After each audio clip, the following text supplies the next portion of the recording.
राधा नाम सुना। चलो रे मन श्री वृंदावन धाम,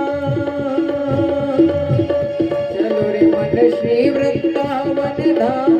रटेंगे राधा राधा राधा राधा नाम, मिलेंगे कुंज बिहारी ओढ़ के कांवर कारी। हाँ मिलेंगे कुंज बिहारी ओढ़ के कांवर कारी। चलो रे मन श्री वृंदावन धाम, चलो रे मन श्री वृंदावन धाम। रटेंगे राधा राधा राधा राधा नाम, मिलेंगे बांके बिहारी ओढ़ के कांवर कारी। हाँ मिलेंगे कुंज बिहारी ओढ़ के कांवर कारी।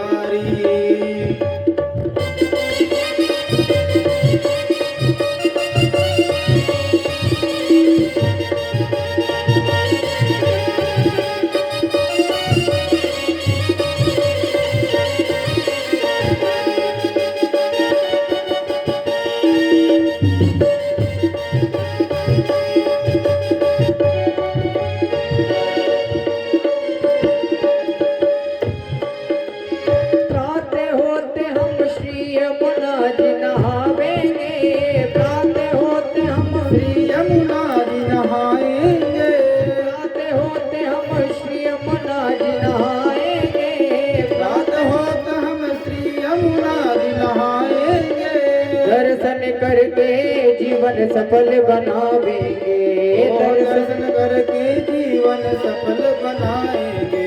वो दर्शन करके जीवन सफल बनावेंगे, दर्शन करके जीवन सफल बनाएंगे। तेरे पूर्ण होवे काम, तेरे पूर्ण हो सब काम। रटेंगे राधा राधा राधा राधा नाम, मिलेंगे कुंज बिहारी ओढ़ के कांवर कारी। मिलेंगे कुंज बिहारी ओढ़ के कांवर कारी। चलो रे मन श्री वृंदावन धाम, चलो रे मन श्री वृंदावन धाम। रटेंगे राधा राधा राधा राधा नाम, मिलेंगे कुंज बिहारी ओढ़ के कांवर कारी। हाँ मिलेंगे कुंज बिहारी ओढ़ के कांवर कारी। बोले भक्त वत्सल भगवान की जय हो। बोले वृंदावन धाम की जय हो। तो सुखदेव जी महाराज कहते हैं कि वनम वृंदावनम नाम पसभ्याम नवकाननम। अब मैं कहाँ जाऊंगा? बोले मैं वृंदावन जाऊंगा। और वहां पर क्या है? गोप गोपी गमम सेव्यम पुष्पाद्वैत निविरुधम। और भगवान नंद बाबा को लेकर के गोकुल को छोड़ दिया और कहाँ पहुंच गए? वृंदावन। वृंदावन में क्या है? वृंदावन सुंदर वन है। वहां पर बड़े बड़े पर्वत इत्यादि भगवान को दिखाई पड़ रहे हैं। और समस्त ग्वाल बालों को लेकर के भगवान अति प्रसन्न हैं, क्योंकि यहाँ पर गौ चारण करने के लिए सुंदर हरी हरी घास है। और क्या हुआ? भगवान समस्त ब्रजवासियों को लेकर के झोपड़ी बना करके वृंदावन में क्या किए? रहना प्रारंभ कर दिए। भगवान रहना प्रारंभ कर दिए। और एक बार क्या हुआ? माता यशोदा से भगवान एक जिद करते हैं कि माँ, पिताजी गाय गौचारण करने के लिए जाया करते हैं, और मैं तो कम से कम बछड़े का चारण तो कर ही सकता हूँ।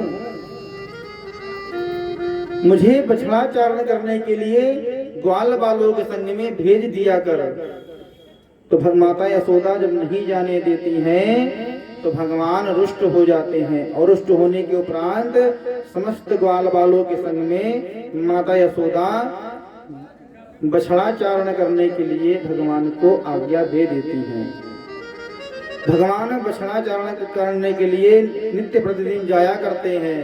और एक बार क्या हुआ भगवान बछड़ा चारण करते करते एक विशालकाय पर्वत के पास जाकर के पहुंचते हैं। वहां पर क्या हुआ, भगवान को बड़ी तेज से भूख लग जाती है। तो प्रतिदिन का क्या नियम था, प्रतिदिन भगवान किसी न किसी गोप ग्वालों के यहाँ का प्रसाद पा लिया करते थे। कोई कुछ अपने घर से बना कर लेके जाया करता था, भगवान वहीं पर गौचारण करते और बैठ करके पा लिया करते थे। तो एक बार क्या हुआ, भगवान ने कहा कि देखो भैया, मुझे भूख बहुत तेज लगी है और अगर मुझे कुछ पानी की व्यवस्था आप सभी कराएंगे तो बड़ा उचित रहेगा। भगवान ग्वाल बालों से कहते हैं, ग्वाल बाल भी बेचारे छोटे छोटे हैं, वो क्या व्यवस्था करेंगे। तो सभी की दृष्टि किसके पास गई, मधुमंगल के पास। मधुमंगल ने सोचा, लगता है कि आज हमको ही व्यवस्था करना पड़ेगा भगवान को भोजन कराने का। तो भगवान ने मधुमंगल को इशारा कर दिया, कहा कि आज तेरे घर का भोजन मैं करूंगा। और मधुमंगल गौ चारण कर ही रहा था और जब भगवान ने कहा तो दौड़ते हुए भगा कहाँ, अपने घर की ओर। जब घर पर गया, माता से कहा कि मैया, आज कान्हा ने कहा है कि आज मैं तेरे घर का भोजन करूंगा और समस्त ग्वाल बालों के लिए कन्हैया ने भोजन मंगवाया है। तो मधुमंगल क्या था, मधुमंगल बेचारा बहुत गरीब घर का था और उसके घर में 2 दिन की बासी कढ़ी घड़े में करके उसकी माता रखी हुई थी। वो भी मधुमंगल के लिए रखी हुई थी कि जब वो गौचारण करके आएगा तो मैं उसे पान करा दूंगी। तो जब मधुमंगल ने कहा कि कन्हैया ने भोजन करने की इच्छा जागृत किया है, तो मधुमंगल की माता ने कहा कि बेटा, भगवान तो भाव के भूखे होते हैं, जो कुछ भी तेरे पास में है तो वही लेकर के जा। और मधुमंगल 2 दिन की बासी कढ़ी को लेकर के मटके में भगवान के पास लेके जाने लगता है। रास्ते में मधुमंगल खड़े होकर के सोच रहे हैं कि कन्हैया तो राजमहल का पुत्र है, राजमहलों में रहता है, सुंदर सुंदर माखन मिश्री को खाता है, और ये हमारे घर की 3 दिन की बासी कढ़ी को जब वो देखेगा तो बड़ा कष्ट होगा। वो कैसे पाएगा, माखन मिश्री पानी वाला भला ये कढ़ी कैसे पाएगा। तो मधुमंगल ने क्या किया, उस कढ़ी को अपने मुखार बिंद से लगा लिया और सारा पान कर गया। बोले कि इस कढ़ी को मैं ही पा जाऊंगा और भगवान के सामने जाकर के कह दूंगा कि मटकी गिरी और सारा कढ़ी ही गिर गया। लेकिन भगवान तो सब जानते हैं, मटकी को उठाया और भगवान के सामने मटकी को ले जाकर के रख दिया। बोले कन्हैया, मैं तेरे लिए ही ला रहा था, मैं रास्ते में गिर गया और सारी कढ़ी भी गिर गई। लेकिन भगवान, मधुमंगल कितने वर्ष के हैं, जैसे भगवान है वैसे मधुमंगल भी हैं, छोटे ही हैं, 4-5 साल के हैं। तो मधुमंगल कढ़ी खाया था, लेकिन कढ़ी मधुमंगल के मुख में लगा हुआ था, भगवान ने देख लिया। तो भगवान ने क्या किया, मधुमंगल के मुखार बिंद को अपनी जिह्वा को निकाल करके चाटना प्रारंभ कर देते हैं। और भागवत में तो यहाँ तक वर्णन है कि बिभ्रद वेणु जठर पटयो श्रृंगवेत्रे चकच्छे। भगवान जिस डंडे से गौ चारण किया करते हैं, आज भगवान पलथी मार करके बैठे हुए हैं। और जैसे गमछे को अपने कमर में बांध लिया जाता है, उसी प्रकार जठर पटयो अपने कमर में भगवान पीताम्बरी को बांधे हुए हैं। और जिस डंडे से गौचारण करते हैं, भगवान उसी को अपने इस रस्सी में खोसे हुए हैं। जठर पटयो सिंह वेत्रे चकच्छे।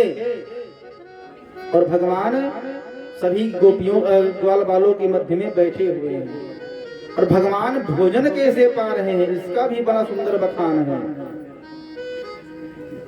सुखदेव महाराज लिखते हैं कि बामौ पाणे मसृण कमलम तत फलान्याम गुलीसु।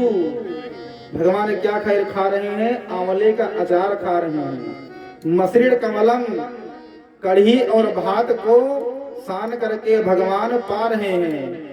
और अचार को कहाँ फंसाए हैं? बोले तट फलान्याम गुलीसु। भगवान एक हाथ से पा रहे हैं और एक हाथ से इसे अचार फंसाए हुए हैं चारों उंगलियों में। और क्या हुआ? बोले तिष्ठन मध्य स्वपरिसुहृदो हासयन् नरभीषी। और ये सब कौन देख रहा है? स्वर्ग लोक से ब्रह्मा जी देख रहे हैं। स्वर्गे लोगे विशति विभुजे यज्ञ भुक भाल केली। जब ब्रह्मा जी ने स्वर्ग लोक से देखा तो ब्रह्मा जी को लगा कि लोग झूठे हम यहाँ पर आकर के प्रणाम किया करते थे, ये भगवान तो हो ही नहीं सकते। जो इतनी अभद्र तरीका से बैठ करके भोजन करे और पांचों उंगलियों में आंवले का अचार मुरब्बे का अचार फंसा करके भोजन करे, वो भगवान हो सकता है? तो ब्रह्मा को क्या हो गया? ब्रह्मा को मोह हो गया। जिन परमात्मा की लीला को देख करके मुह्यंत्यत सूर्या, जिनकी लीला को देख करके सूर्य चंद्रमा भी मोहित हो जाते हैं, उनकी लीला को देख करके आज स्वयं ब्रह्मा भी मोहित हो गए। कथा को ध्यान पूर्वक सुनिए, कौन आ रहा है कौन जा रहा है उसको मत देखिए, क्योंकि इतनी गूढ़ कथाएं हैं, ये कोई बताता है नहीं। तो क्या हुआ? भगवान कढ़ी भात खा रहे हैं और आचार्यों सभी आचार्य को अपने उंगलियों में फंसाए हुए हैं। और इन सभी चीजों को कौन देखा? बोले स्वर्ग लोक से ब्रह्मलोक से ब्रह्मा जी ने देखा। ब्रह्मा जी देखे, ब्रह्मा जी मोहित हो गए, बोले ये भगवान नहीं हो सकते। तो ब्रह्मा जी को क्या मन में विचार आया? ब्रह्मा जी ने सोचा कि अगर ये भगवान है तो मैं इनकी परीक्षा लूंगा। तो ब्रह्मा जी ने क्या किया? ब्रह्मा जी ब्रजमंडल में आए और जितने गाय थे, जितने ग्वाल बाल थे, सभी को ब्रह्मा जी चुरा करके लेके कहाँ ले गए? ब्रह्मलोक में। सभी को चुरा ले गए। बोले कि अगर साधारण ग्वाल होगा अब तो ये रोना प्रारंभ कर देगा। साधारण व्यक्ति अगर किसी की गाय गायब हो जाए तो खेत से ही रोते हुए आएगा। और भगवान के सामने ब्रह्मा जी ने उनके ग्वाल बालों को और बछड़ों सहित क्या किया? चुरा ले गए। कौन? ब्रह्मा जी। तो भगवान ने नेत्र बंद करके देखा कि इतना निकृष्ट व्यक्ति कौन हो सकता है जो भक्त और भगवान को दूर कर दिया है। भगवान इन ग्वाल बालों के संग में क्यों रह रहे हैं? क्योंकि ये भगवान के भक्त हैं और भगवान उस व्यक्ति को कभी क्षमा नहीं करते जो भक्त और भगवान को दूर करता है। तो ब्रह्मा जी ने क्या किया? भक्त और भगवान से दूर कर दिया। तो भगवान भी कम नहीं है। कहते हैं कि टक्कर उस व्यक्ति से किया जाता है जो बराबरी का हो। बराबरी का मतलब जैसे कोई गणित का ज्ञाता हो, गणित पढ़ने वाला व्यक्ति हो, तो उसे गणित में ही हराया जाए तब गणित का महानता कहलाता है। कोई अंग्रेजी पढ़ने वाला व्यक्ति हो, अगर अंग्रेजी बोलने में पढ़ने में उसे हरा दिया जाए तब महानता कहलाती है। उसी प्रकार जो सृष्टि वर्णन करने वाला हो और भगवान उसको हरा दे तब सृष्टि का परम पिता कहलाएंगे। तो ब्रह्मा जी कौन है? ब्रह्मा जी विधाता है, लेकिन इनकी कृपा से सृष्टि बनाते हैं, भगवान की ही कृपा से बनाते हैं। क्योंकि भगवान ने कहा नहीं था अवमेवा समय वाग्रे नान्यत् सत्सुत्रम पश्चात हम यदि तच्चयो वसिष्यति सोच में हम। ब्रह्मा ये मत सोचना कि ये तुम कर रहे हो, जो कुछ भी है, जो कुछ भी रहेगा और सृष्टि बिगड़ने के बाद जो बचेगा वो सब मैं ही हूँ। भगवान ने ब्रह्मा जी को कह रखा है, लेकिन फिर भी ब्रह्मा जी आज मोहित हो गए हैं। तो भगवान ने क्या किया? भगवान ने अपने ही अंदर से सभी गायों को, सभी ग्वाल बालों को जो वस्त्र पहने हुए थे सभी को निकालना प्रारंभ कर दिया। और जो ग्वाल बाल जिस लाठी को लिए थे भगवान लाठी भी बन गए। और यहाँ तक एक दो दिन बात नहीं, भगवान 1 वर्ष तक सभी के यहाँ पुत्र बने रहे। लोग गौचारण करने के लिए आए जाएं और भगवान इस प्रकार कितने दिन बीत गए? बोले 1 साल बीत गया, 1 वर्ष व्यतीत हो गया। जब 1 वर्ष व्यतीत हो गया तो भगवान ने क्या किया? भगवान सत्य लोक पहुंचे। कहाँ? भगवान ब्रह्मा के लोक पहुंचे। जब ब्रह्मा के लोक पहुंचे तो ब्रह्मा के द्वारपालों से भगवान ने कहा कि देखो आजकल नकली ब्रह्मा बहुत घूम रहे हैं, नकली ब्रह्मा बहुत घूम रहे हैं। अगर कोई बहरूपिया आए तो उसे द्वार पर ही मना कर देना।